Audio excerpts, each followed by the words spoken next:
Hi everyone, this is Nicola Benedetti and I am sending a message to everyone at Bridgend Music Service. I know that it is really tricky, especially in these difficult times, to continue to be motivated with practice and with work on music, especially as music is something that's such a collective experience and something that we usually do together. But there are so many incredible resources online to help keep you motivated. I would watch and listen to as much music as possible.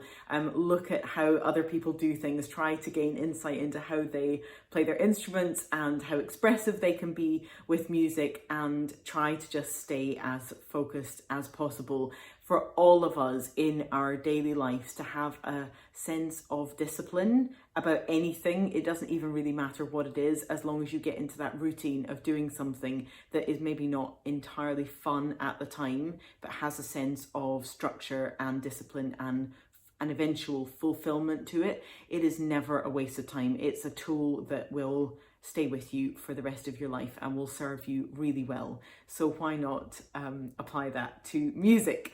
So I want to wish you all the very best of luck and hope to see you and make music with you at some point soon. Lots of love. Bye.